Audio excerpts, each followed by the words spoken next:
Hello there, this is Skinless, and today we're going to be looking at Leviathan mirror matches against an R10. So, one of the things a lot of people have been talking about is whether or not taking your Leviathan up to R10 is worth it.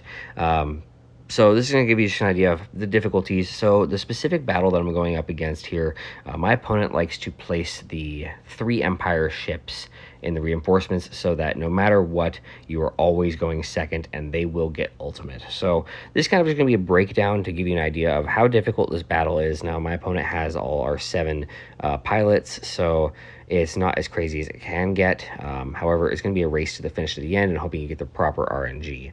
So let's go ahead and get into this. They're going to go ahead and go first as usual.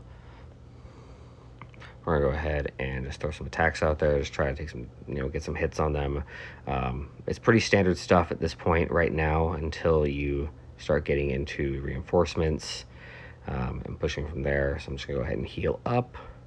Go ahead and give that over to the Sith fighter. Let's go ahead and continue along.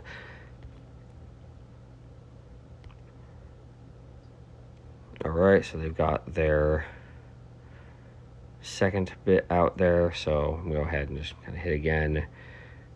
All right, let's go ahead and bring out Scimitar. This is gonna go ahead and get us at least our own engine stall on them. So we're going to keep taking them down as much as we possibly can. Keep on going. Again, this is all for kind of not in a way, just because he's going to get his Scimitar out. We're going to go ahead and prevent the other ships from doing naughty stuff. So I'm going to keep on just hammering down. And the key is just hoping that you can go ahead and remain alive through this whole process as much as possible, just keeping as many of your ships on the board as possible, because you're going to have to chip down at the enemy as you go along. So let's go ahead and bring out our Mark IV. We're going to go ahead and let's go ahead and take out, we'll get hit Scimitar. We're going to take out the B-28.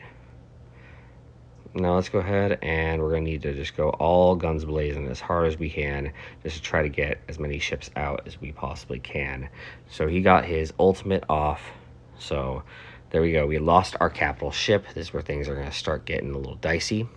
So we're going to go ahead and we're going to switch to auto at this point. So we're going to make sure we're focusing on the TIE Dagger. But we want to go auto because otherwise you have a chance of potentially timing out. So this is very important that you specifically switch, just because it is going to take a minute. So we're going to go ahead and get the next reinforcement out. That's going to destroy itself because of the hangar. And then go ahead and keep it on auto. Now, sometimes you get into a bad spot where they're going to go ahead and get a bunch of reinforcements out and you're going to be completely screwed. Or they take out your Mark IV or one of your other ships.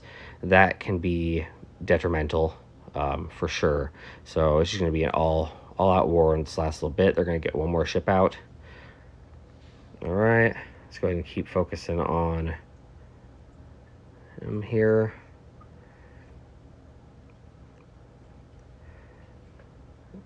All right. It's just a matter of keeping at this just for time reasons. So as you can see, it's not impossible to go ahead and beat this. You can still do this with R9. You might get some bad RNG occasionally, but it really isn't necessarily worth it to take your tune up to R10 just for the fleet, unless you really are in a bind for PvP and need those extra few banners. So I hope this helps, showing that you can still beat the R10 Leviathan with an R9.